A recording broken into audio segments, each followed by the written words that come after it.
You are listening to An Unexpected Fight, a pediatric cancer podcast. My name is Tiffany McConaughey. And I'm Katrina Withers, and we will be your host. Thank you for joining us today. We have an exciting episode for you.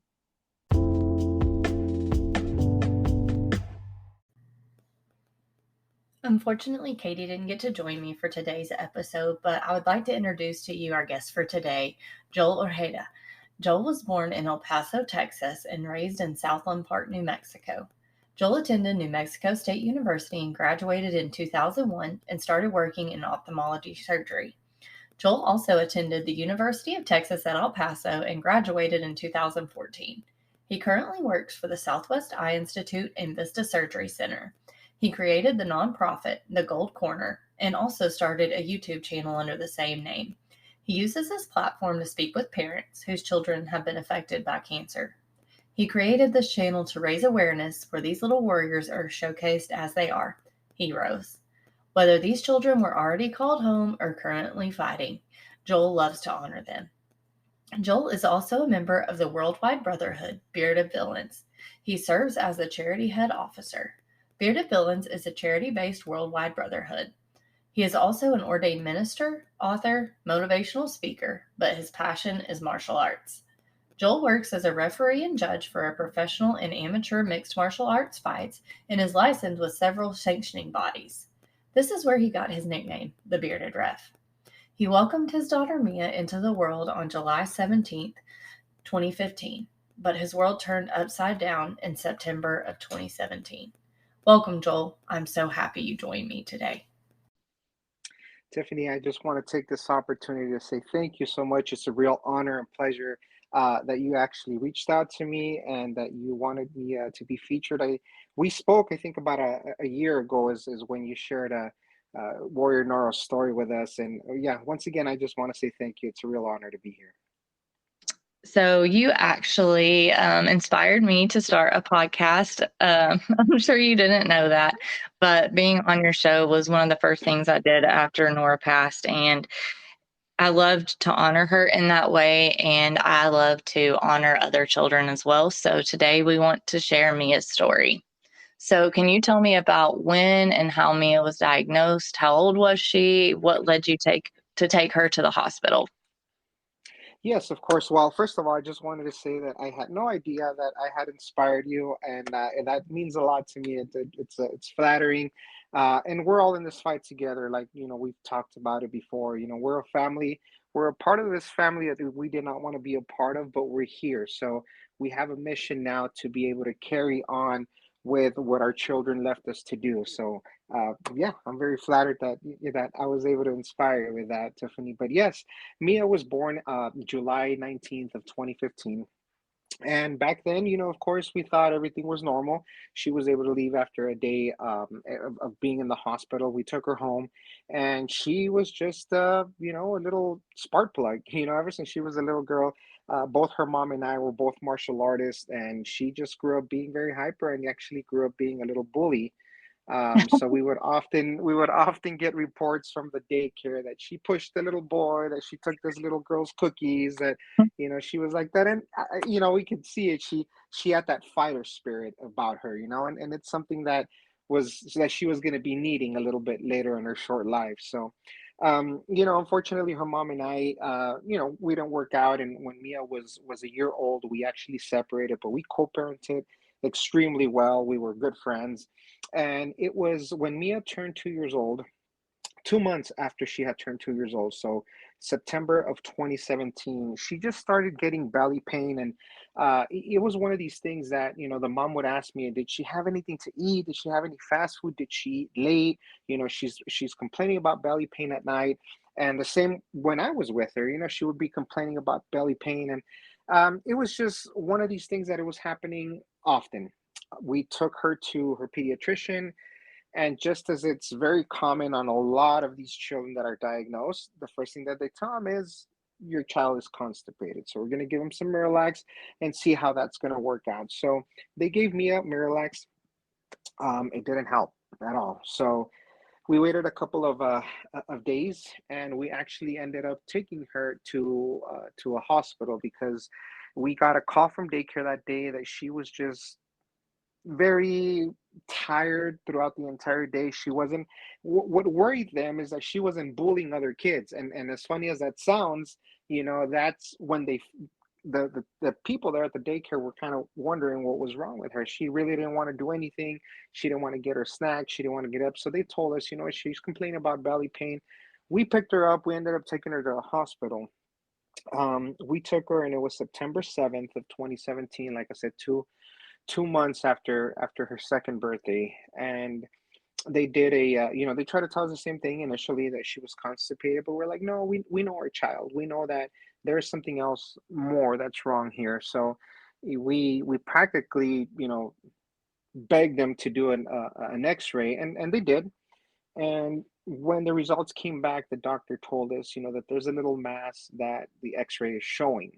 Now, we did go to a regular adult hospital, so he said we don't have, the equipment here for children, but she's going to need to go to the children's hospital. And this is when we found out that it was something serious, because we thought it was already after midnight. Okay, we're going to go home, we're going to relax, we're going to rest, we're going to let her sleep, and then tomorrow morning we'll take her in. And he said, no, actually, she has to go now. And as a matter of fact, there's an ambulance already waiting for you guys to take you. So that is when we knew something was wrong. And sure enough, the following day we got to the children's hospital. They did all the testing that they needed to do, and it was on September 8th of 2017 that we got the news, that we got those words, that we were told those words that, for any parent that has gone through this, are the words that, give you the PTSD, those words that keep you up at night, those words that still haunt you and give you nightmares. And that's when they told us, Mom, Dad, your child has cancer. There's a tumor that's growing, yes, but now that we ran the additional test, the tumor is actually a little bit bigger than what the initial one um, was said to be. And that's when they told us, that the tumor was very much present, and that it was cancer. So, I have been in the medical field at that time, about 15, 16 years, working in an operating room. So I knew more than I needed to, but yet I did not know enough. I worked in ophthalmology surgery. So, once you actually get your specialty, you kind of tend to be there, and not really do anything else. So I didn't know enough about this, and um, long story short, and I actually have a book coming up in the next couple of months, and I share on my channel part of the story a little bit more in detail. And unfortunately, at our home hospital here in El Paso, Mia was misdiagnosed, and she was actually started with a chemo that she wasn't supposed to start in. We ended up doing 2 rounds here in El Paso, and we ended up being transferred to Fort Worth, Texas. And it was then that, a neuroblastoma specialist, because that's the cancer that she had been diagnosed with, told us that the tumor was there, which was around the belly. That's initially where they saw it, on top of the liver. That's where they had seen the mass. Neuroblastoma can present itself in various places, the belly, chest, neck, the pelvic area. And what the mass that they had seen on Mia was in her belly. Once we actually got to Fort Worth, that they did the test again, they found out that she had a second tumor that was growing up her little spine and wrapping around her heart. And while they were trying to attack the tumor in the belly, it was making the tumor around the heart a little bit more aggressive. So at that point, we ended up staying in Fort Worth, Texas, to continue treatment there. And yeah, by the time we got over there, she was diagnosed with stage 4 high risk neuroblastoma. And it's something that it was just, it was so difficult to understand it. It was so difficult to hear those news, right? And when your child is diagnosed and going through something like this, you as a parent, you feel helpless. And any parent will much rather take your child's place in what they're going through. But that is how we found out that she was diagnosed. It started off with a belly pain, and we ended up here in the hospital in El Paso, Texas, and ultimately ended up moving to Fort Worth, Texas. And Mia fought as any little warrior here has fought, very brave. And she fought for 10 months. And in July 5th of 2018, 2 weeks before her third birthday, Mia was called back home. I don't like to say that she lost her battle to cancer, because I like to think about it that she gained her angel wings, and she beat cancer because she is healed now. So 2 weeks before her third birthday, in January 5th of 2018, Mia gave her last breath here on earth, and her first one in paradise. And it's been a struggle. It's been a real struggle, and a lot of things happened while Mia was diagnosed. Of course, I'm an ordained minister. I grew up being a youth leader and a youth pastor, so my faith was always there. But when you're faced with a situation like this, your faith is rocked. Everything that you have read, everything that you have learned, everything that you have preached about is now there, more real and present than ever. And you have to have faith, you have to trust. And that's what I did. But it was just extremely difficult going through all of this, and even going through her battle like she did. There's still a lot of things that happen. She would go and pray for other children, she would go and pray for the nurses, she would pray for the doctors. So a lot of things happen throughout the entire thing, and these are memories that once would make me just want to crawl under a table or under a bed. And now these memories, can make me smile. I miss her so much. She would be 7 years old right now, and you're left with the questions of what would she be into now? What kind of food would she like? How would her little personality be? Would she be like mom? Would she be like dad? Would she be a martial artist like her parents? And just the what ifs, or the what could have been. But so yeah, stage 4 high risk neuroblastoma is what she was diagnosed with. So, do you know how common that type of cancer is in children? So it's there's about 700 to 800 cases of neuroblastoma each year in the United States, and the average age is usually 1 to 2 years. If it's diagnosed anything after the 2 years, the chances of survival actually decrease by a lot. And I'm not quite sure the percentage, but that's how it was told to us.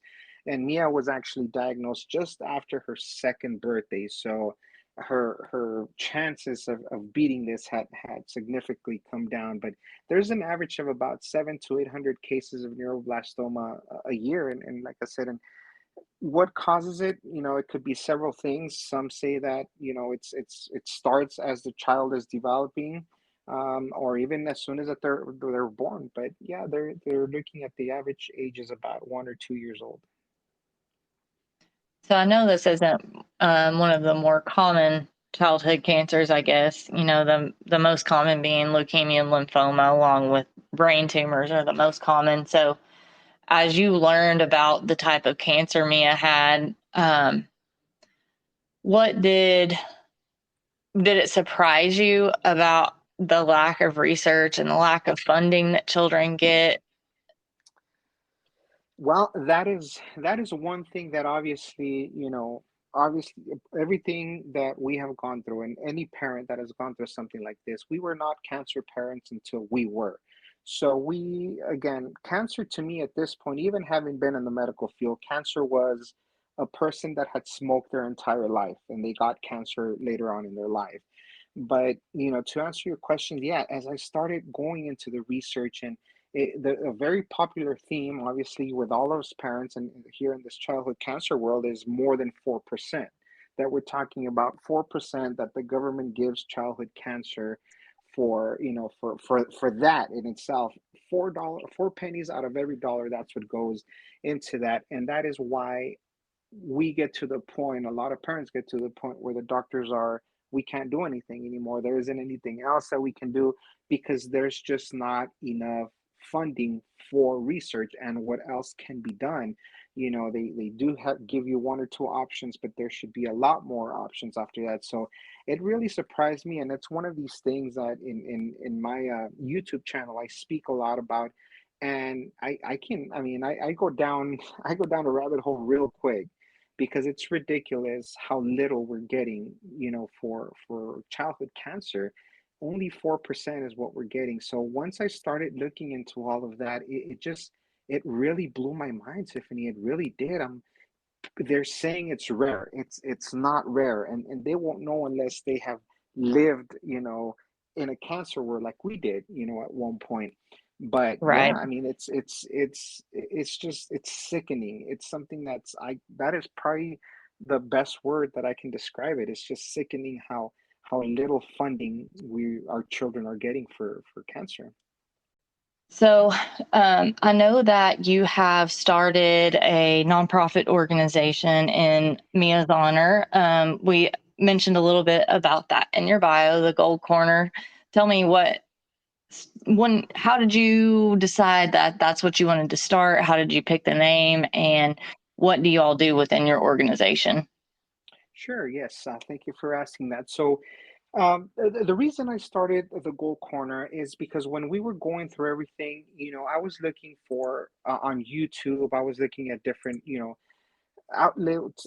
I'm sorry, outlets to see to anything that would talk about cancer, about the reality of cancer, because as a lot of us know, we see that big name hospital, that big name famous hospital, that the commercial, right? And I'm gonna be Mm-hmm. honest. I'm gonna be completely honest with you. I was one of these people that would look at the commercial and I just couldn't, and I had to turn the channel. I had to turn the TV off or switch the channel to something else because it was just difficult to watch. I never imagined that I would ever be in that situation like I was, but that was the only thing that I knew about cancer. And every time you would look up childhood cancer, that always seemed to pop up.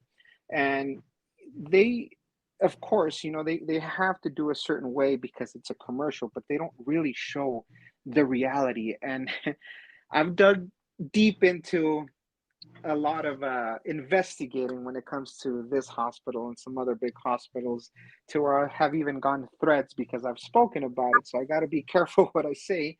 But yeah, it's one of these things that I knew I needed to do something. And the reason why I started is because before Mia gave her last breath, I promised her two things. I said, baby, number one, I promise you that I'm always going to do everything I can in my power to help out as many children and parents that are going through or about to go through what we did. Number two, the second thing I promised her was I'm always going to share your story. So, for us parents that already have an angel in heaven, the most precious thing someone can do is ask us about them. The most precious thing that we can do is talk about them. So I decided when I created the channel, I said, I'm just going to create the channel. I'm going to share my story. And then because I wanted to always be there in case somebody 10 years down the road said, hey, talk to me about your daughter. And if I don't have a chance, I could just send them the link. So that is why I wanted to do that. And the other thing is because I wanted, and as if you've seen my channel, there's a lot of parents that speak about the reality of what childhood cancer is, how horrible it is. And people do not see that. People do not know that. And, it's not their fault, that they don't know about childhood cancer, but they see bald-headed little kids on TV smiling, walking down a hallway, but they do not see the reality of what goes behind closed doors, of all those hours that our children are in constant pain, even though they're connected to continuous morphine and everything that they go through. I mean, they don't see that. So I just wanted to make this channel so people could be aware of everything that goes behind a child being diagnosed, not just the pretty parts that people want to show you, but just the reality. And some parents have really gone into detail of everything that their child went through. And I've had a lot of people reach out to me, a lot of people reach out to me and say, Joel, thank you so much, because we did not know that this was what it was. We did not know what you guys went through. We did not know all of this. So being able to educate people, or just making them aware of what it is that we have gone through or going through, and what these children that are currently fighting for their lives, literally what they're going through. So that is why I wanted to create the channel. And like I mentioned, there's nothing more beautiful than a parent to be able to share their child's story. So I have a lot of people that have reached out to me to share their story, and it's just wonderful for them because they have a platform where these parents can come and speak about their warriors. They have this platform that was created to be able to always have that there and say, this is my child's story. This is what they went through. So don't forget my child's name. My child existed. My child lived. I carried my child, and this is their story. So that was the whole reason behind the Gold Corner. And when I first started, like I said, I shared my story. I asked one or two other parents that I knew that I had come close to share their story. And after that, I mean, it just started going, I started having a lot of parents reach out to me, and as we currently sit right now, we are in season 5. We just started season 5 of the Gold Corner. So we have over 50 videos, 50 people sharing their stories, and God help me, I'm going to continue to do that and be a platform for other parents. The reason behind the name, the Gold Corner, obviously the color gold is the color of the childhood cancer awareness ribbon.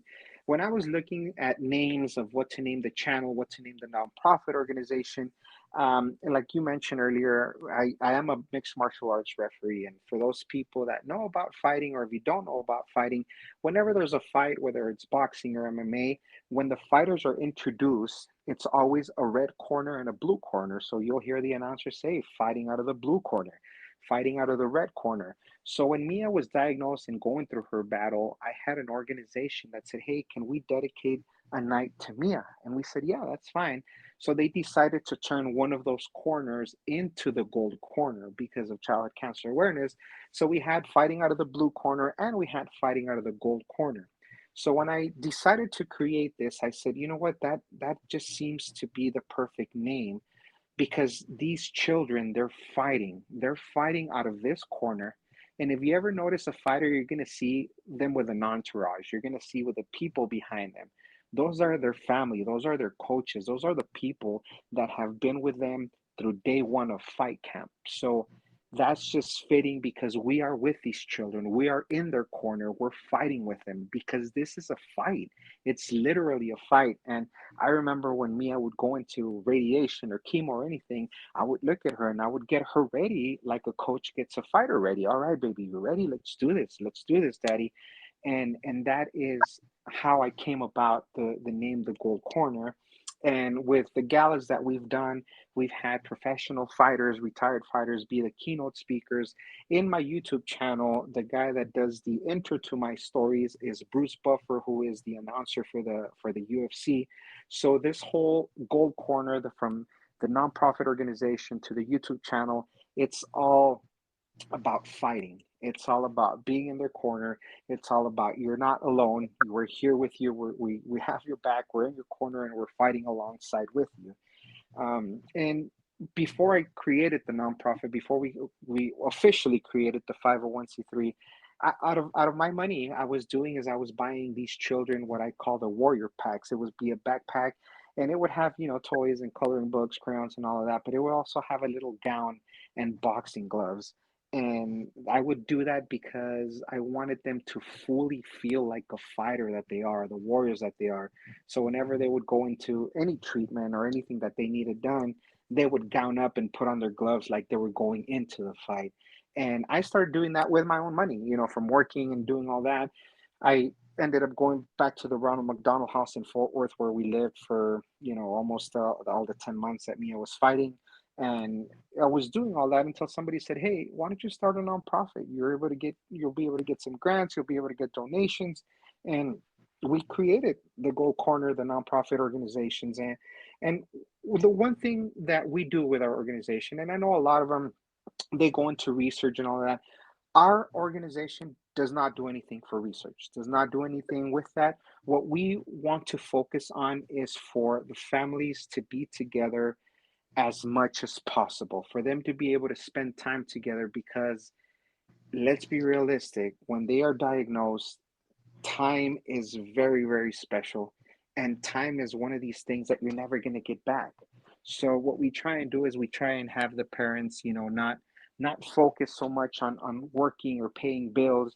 And if possible, and if the funds are there, we pay for, a parent to take a couple of weeks, even up to a couple of months off of work. So so they can spend time with their child when they're diagnosed. So initially, yeah, I mean, we eventually want to get into research, into doing all of that, be able to donate into that. But right now, our main focus is to be able to help families, because there was a lot of great nonprofit organizations that when we were fighting would come up to us and say, hey, here's a check, here's a grant for $250, or what bills do you guys have back home? Give them to us. We'll go ahead and pay for them. And I just thought that that was fantastic, that that was so great. So that is what we focus with our nonprofit organization right now. I love that. We were helped by many nonprofits throughout our treatment journey as well. And our nonprofit also helps with family assistance. So if any of you are out there listening, our nonprofit, Princess Nora's Warrior Foundation, and also Joel's nonprofit, the Gold Corner, both offer family assistance. So you can reach out to us. I will put our information in the show notes if you need any financial help. So, we talked a little bit about helping them to go through these cancer treatments. And can you tell me what your journey looked like with hospitalizations, travel, like how that put a burden on your family? I just want, as you were talking about earlier at one of the other more well-known hospitals, people don't realize that the majority of funding for pediatric cancer does not come from the NIH or the NCI. It comes from private foundations like yours and mine. So I just want to kind of people to understand why it's so important for us to help support these families through these journeys. It's definitely very important, and again, that's, as I was mentioning a little bit earlier. Yeah, I mean, these when there's donations that go into these big name organizations or hospital, you're paying the CEO's salary, you're paying to build a new parking lot, you're paying to do a lot of other things, when very little of it actually goes back to the families and goes back to being able to help. Like I said, we left El Paso, Texas, to Fort Worth, Texas, which is, maybe about 9-10 hours from El Paso. But we were blessed that we were able to stay at the Ronald McDonald House. But of course, once your child's diagnosed, that's it. Your whole world stops. You're not able to work. You can work if you want to, but who's going to want to work as your child is actually going through things? And the last thing you want to worry about is, how am I going to pay these bills? How am I going to do this? How am I going to do that? So the journey was rough, in having to leave El Paso to a city that you don't know anyone. I mean, you don't have any family there. You might have a friend or two or acquaintances, but it's still difficult. It's having to leave your comfort zone. This whole thing is breaking from your comfort zone and doing something that you don't want to do, or you don't want to witness what your child is going through, but you're put in that situation. So yes, having to leave our hometown to go to a different city for treatment, it was difficult. It was extremely difficult, because family is very important. Being able to be around your family and having your family around is a key part, and a lot of times in the healing process as well, because your child wants to see her aunts and uncles and her cousins, to that brings their spirit up. So the journey was a little difficult to be over there, but we knew that we were at the right place, and we knew that whatever the outcome was, it was not going to be forever. We were there for one reason only, and that was our daughter. And we did everything that we could to be able to give her the best possible outcome with her diagnosis itself. So yeah, the journey itself is difficult, and um, you know her mom and I had separated before, but I've known a lot of couples that because of this, they've ended up, going through a divorce. Unfortunately, they've gone through separation, and if you have other children, it affects them as well. It affects the entire family, not just the child that's going through it. Yes, of course, they are the main part, but it just affects the entire family. The hospitalizations. You're there, and you were there hours and hours, and a lot of the times we don't sleep, we can't sleep, because we got to make sure that our child's oxygen levels are good, that her blood pressure is good. So that whole situation there, it's it's it's a nightmare. And I tell people, I started a nightmare when I heard that Mia was diagnosed, and I'm still living in that nightmare. The only thing is, I've been able to adapt now to what life is now. So the family burden, yes, it affects the entire family, especially if you have a very close family. Yes, it's going to affect in a tremendous way. And eh, like I mentioned, we were blessed that we were able to be at the Ronald McDonald House, but there's a lot of parents that I've spoken to that either the Ronald McDonald House was packed, that they didn't have anywhere, so they had to stay at a hotel, they had to stay at even at the hospital. So it's a very difficult situation, Tiffany. And it's a nightmare. That's all how I can describe it. And if it hadn't been for my faith in God and trusting in Him, I would not be here. Literally, I would not be here right now. I would have wanted to be where my daughter is right now. I can totally relate to that. And you brought up something that's another problem in pediatric cancer, right? So the Ronald McDonald House is being full, and people continue to say that pediatric cancer is rare, and this doesn't happen that often. But 47 kids every single day in the United States get diagnosed with cancer, and then these children are going through these horrific treatments that are decades and decades old, and we are getting nothing new to use on them. We're expected to use archaic treatments that cause them to have all these horrible side effects. My husband and I have talked so many times about whenever they gave us the information sheets on Nora's chemotherapy. I was called my husband and was listed off these side effects. I knew what they were, but he wasn't familiar with any of these things. So I'm telling him, and he said, "Why are you telling me this? Do we have a choice?" And I said, "No." And he Mhm. said, "Well, I guess it doesn't matter then, does it?" And that hit me so hard to think about. You either accept these horrific risks for all these complications or they die. And so us doing this podcast, you doing your gold corner and your galas and bringing awareness and helping these families to get through these hard times, all of these things together are what's going to make a difference in the world of pediatric cancer someday. I firmly believe that. I also looked up another statistic about how what you mentioned about the federal funding being so low. Well, the majority of cancer research funding comes from private nonprofits like yours and mine. That is absolutely insane to me. We have Wow. all these children who are dying, and it seems like nobody cares. And why is that? I can't wrap my head around it. And then these big name hospitals that everybody goes to, most people don't realize that you have to be accepted to go to these Hmm. hospitals. And Oh yeah. everybody that goes to this hospital is on a clinical trial, which most kids are. However, you have to be on a clinical trial and you have to be accepted to go there. You can't just go there. You can't say, "Oh, I'm going to go to this hospital." It just doesn't work like that. I just wish there was so much more general knowledge about pediatric cancer.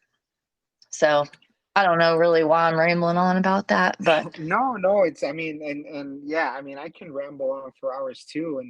And so we were turned down by probably the most famous big name hospital because Mia had already had one round of chemo, and because she had already been touched, they did not take her. So they literally turned us down. They did. They said, no, we cannot see her. So yeah, I mean, that's you guys, people just yeah.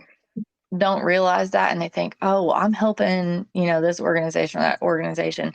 My wish is for everybody to really look into where you donate. And if that's what you want to donate to and that's what your heart feels led to donate to, by all means do that. But know where your money's going when you donate it. I feel Hmm. like a lot of these organizations are not transparent about how they spend their money. Hmm. My organization is 100% volunteer. None of us get paid. It sounds like yours is the same way. And Hmm. all of our money is going back into research and helping families and raising awareness, because not only are we spending money doing these things through these nonprofits? We're also spending our time, right? We're spending Hmm. hours and hours every week trying to make sure that people get accurate information and not something that they see on a commercial on TV. Yeah, exactly. Especially when you have that type of pool, yeah, people are only going to be able to see that what they want you to see. But yeah, I mean, you're absolutely right. A lot of these, and I tell people the same thing because they're like, "Oh yeah, this is for childhood cancer." I'm like, you know what? Again, just do your research. Do your research and see how much of that money is actually going back to the parents. See what they're doing. See how many kids they're turning away. And like you said, and I tell them this all the time, if you still, after you've done your research, if you still want to donate to them, by all means, go ahead. But please, please, please just make sure you know where your money's going and what is being done with it. Because yeah, I mean it's unfortunate, right? And it's just horrible the reality of this whole thing. It makes me so crazy. I mean, it's like all you can do is really like kind of laugh about it because of how really wild it is to hear the statistics for pediatric cancers versus adult cancers. For example, one of the biggest cancer nonprofits in the United States gives 1% of their funding to pediatrics. Wow. And I have supported this organization for so many years in the adult world. And whenever Nora was diagnosed with cancer and I heard that, I was appalled that I had been supporting the organization that donated so little to children. And I hear so many times, well, not that many children get diagnosed with cancer. Well, it's not that many until it's yours. Exactly. Then you actually know how many it is, and it's, yeah, Because rare. then yours is the only one that matters. And Correct.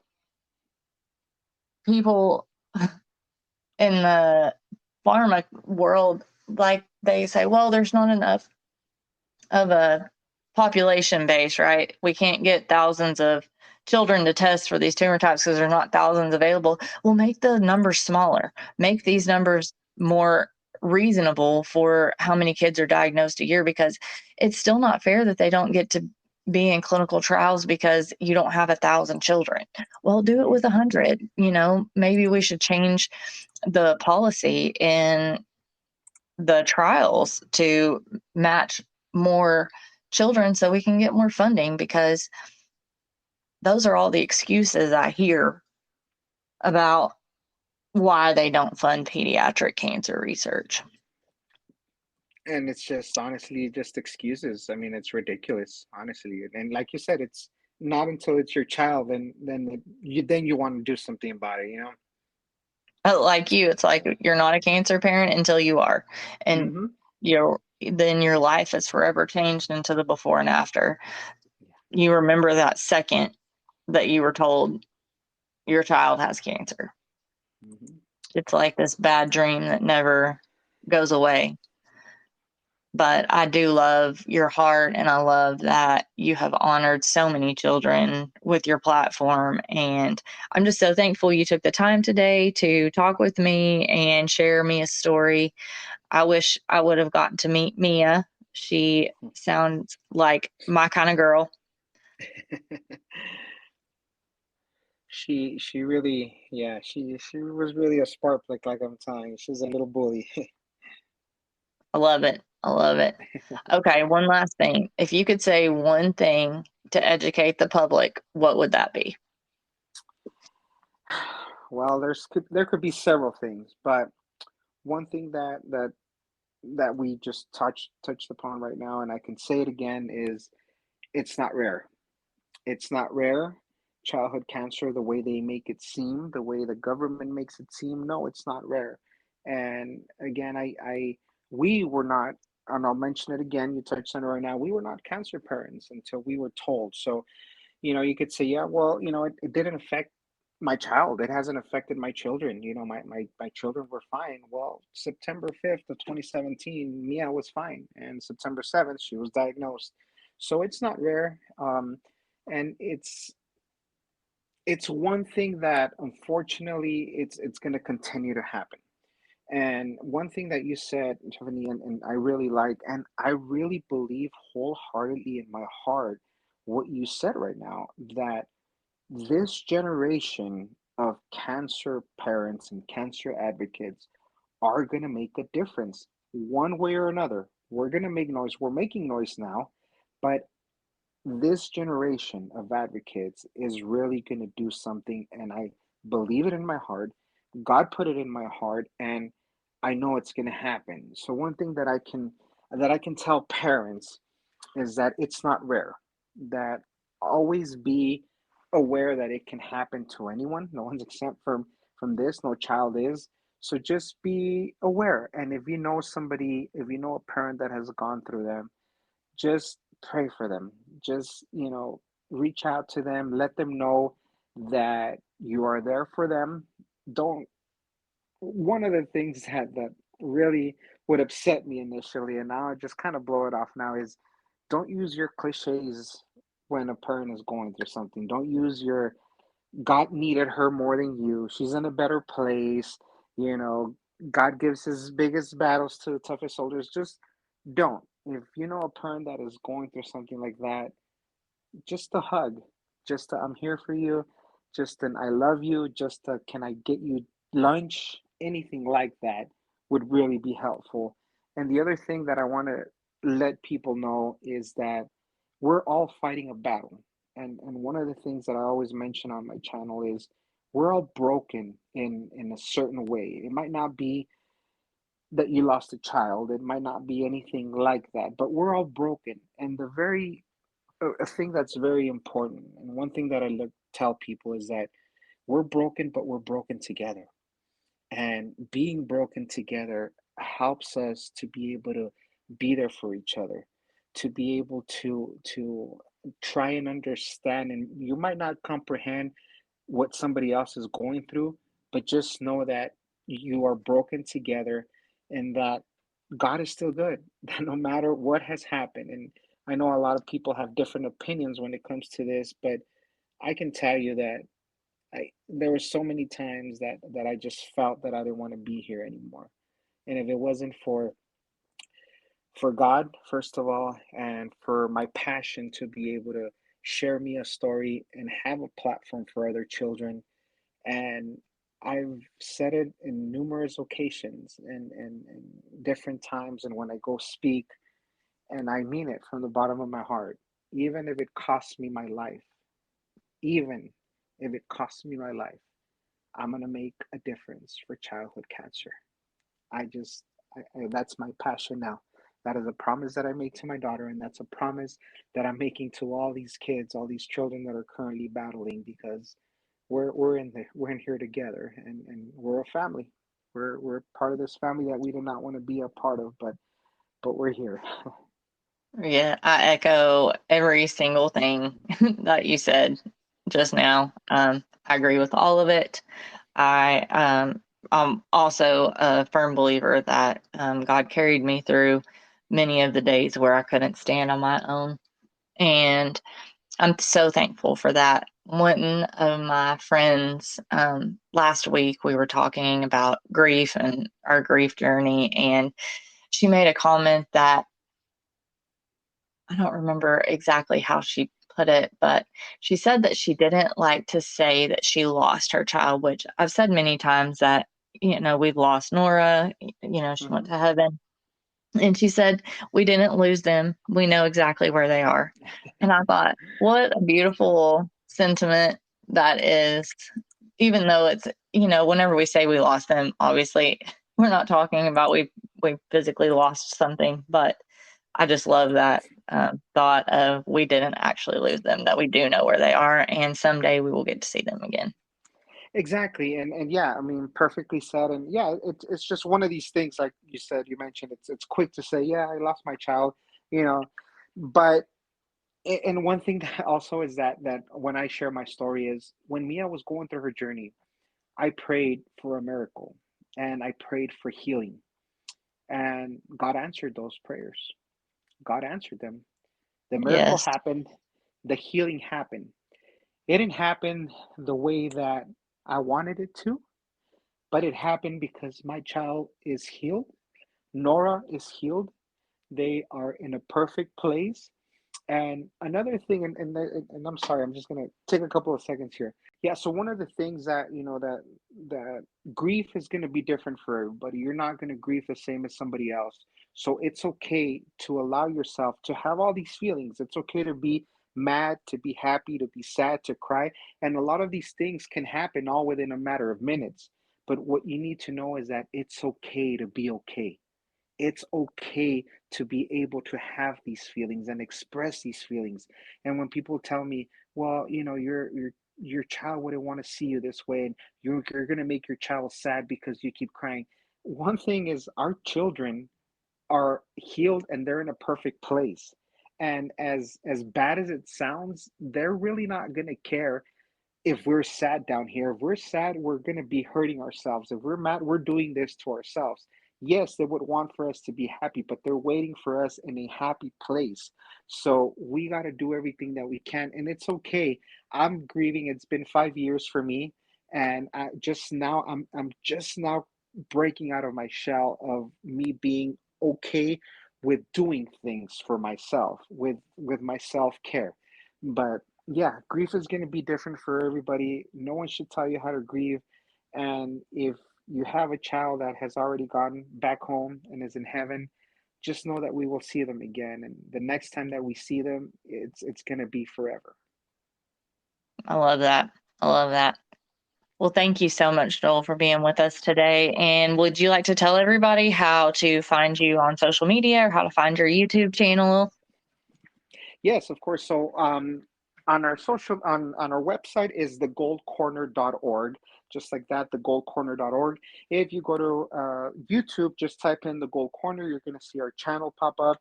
If you want to reach out to me personally, you can look me up as Joel Ojeda. And on Instagram, I'm under the Bearded Ref. The Bearded Ref, that is how people know me in the referee world. And I'm the type of person, I know a lot of nonprofit organizations, when they want to speak to somebody, you have to go through different people, and sometimes you don't even want to talk to them. No, I am open to anybody that wants to talk. I've had people call me so I can give them advice. I've called people for advice. People just want to for me to hear them out. We can cry together, we can share jokes together, whatever it is. You can reach out to me. If you want my email, it's joel@thegoldcorner.org, and you can reach out to me, and I will personally do everything I can to be able to help out as much as possible. But that's how you can get a hold of us. Perfect. Thank you so much, Joel. I've really enjoyed talking with you today. Thank you very much once again, Tiffany, for allowing me to be a part of this. And let's do this. Let's work together. Yes, let's do it. Thank you. Thank you for listening to today's episode. We really hope you enjoyed the show. We have included any resources from today's episode in the show notes. You can find more information at noraswarriors.com or visit our Facebook page, Princess Nora's Warrior Foundation. Don't forget to follow us on Facebook, Twitter, Instagram, LinkedIn, or any other social media platform. Join us next week to help us win an unexpected fight.